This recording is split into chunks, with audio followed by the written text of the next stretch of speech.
how the magicians call upon jinn, how they invoke jinn. Because in our society we see people who claim to be Sheikh, Pir, Sufi Baba and all that stuff, but when you go to the reality, when you get to the home truth, you find that those people are in reality black magicians, and who are always involved in occult and mystical practices. As these methods lead to kufr and disbelief and polytheism, and if any one of us commits any of these methods or ways, he becomes a disbeliever. The jinn and the magician, they coordinate based on a deal. The magician calls the chief jinn. He calls upon him, he praises him, he commits all forms of disbelief and polytheism, and then a deal is made between the chief jinn and the magician. And the chief jinn sends the subordinate jinns to carry out the purposes of the black magic. Because in many of the cases I saw with my own eyes that when the jinn was asked to leave the body, he said that I can't, I'm compelled because I'm forced by the magician and my chief. Black magic cannot be performed without the involvement of jinn. Jinn and magician, both are involved in black magic. If you remove jinn, black magic can be performed. So they have certain ways and certain rituals and practices through which they coordinate with the chief jinn. So I'm going to share with you those rituals and the methods they use to call the jinn. The first method is called as al-iqsam, in which the magician gets into a dark room and he swears in the name of the chief jinn. He says, "Oh chief jinn, please come."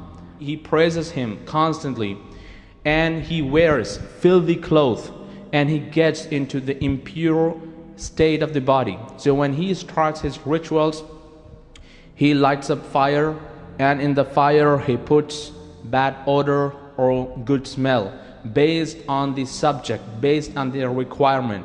For example, he got the requirement to create differences and divisions between husband and wife. In that case, he puts bad odor.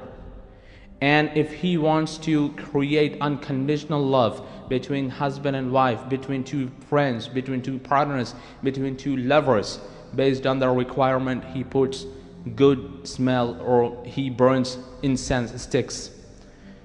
So after a while, he praises the chief jinn, he calls him again and again. Then a phantom appears before him in the form of a dog or a snake, and he communicates to the jinn. He dictates what to be done and what not to be done.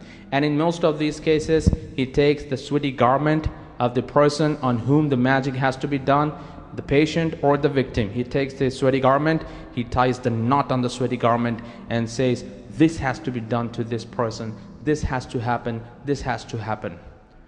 And in most of these cases, he hears a voice. "Okay, what do you want me to do? Your wish is my command." And then the magician says that this has to be performed, this has to be done, this has to be taken care of. So this is the first method. Now the second method, which is called as a-zabiha. They use this method as a way of slaughtering the animal in the name of the chief jinn.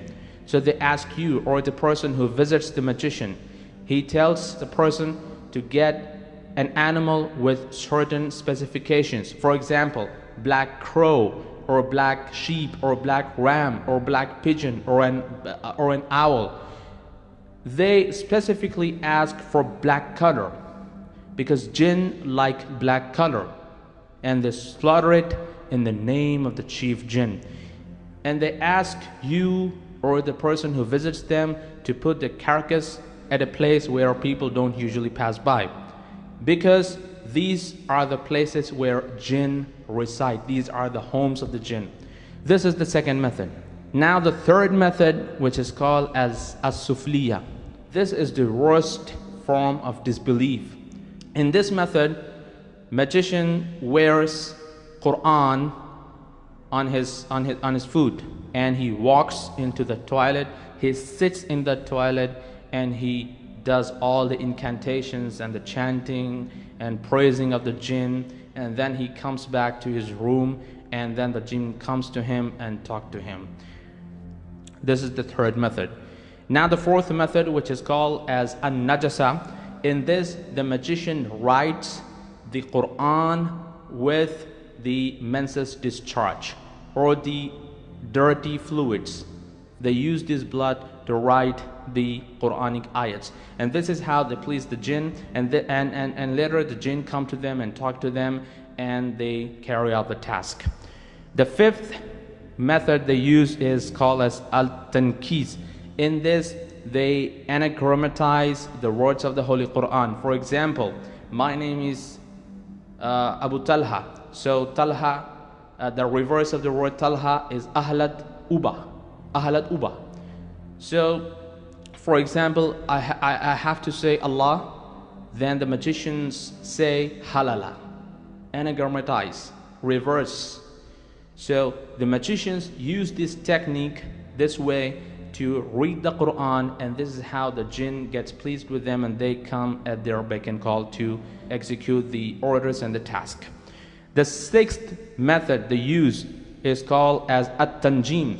In this, the magicians believe that gods descend from certain stars. So they wait for those stars to happen on a particular date, on a particular time, and they believe that these stars appear once in a year, and they wait for that time, and they get into water up to the waist or up to the neck, and they look at the star and they praise the star, and they chant the praising of the star, and they believe that the gods descend from the star. But in reality, in Islam, we believe that Allah subhanahu wa ta'ala has created stars for beautifying sky and for navigation purpose. It has nothing to do with the fortune.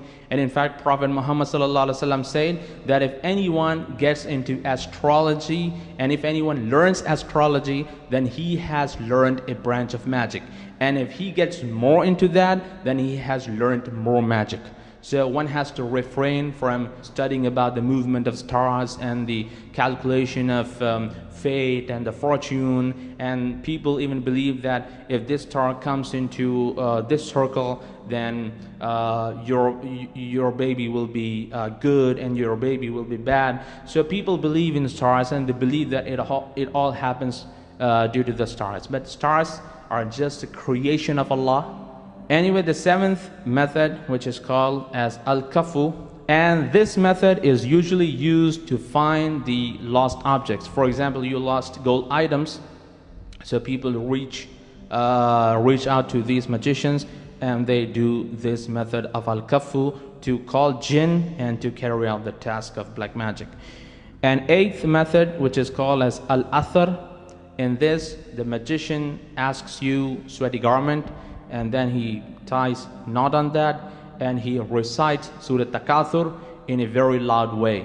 A'udhu billahi minash shaitanir rajim, bismillahir rahmanir rahim, alhaakumut takathur hatta zurtamal maqabir. Then he goes down, he goes silent, and then he rises again, and then he gives a jerk to the handkerchief, and if the knots, the distance between the knots increases, then he says that you're affected with jinn.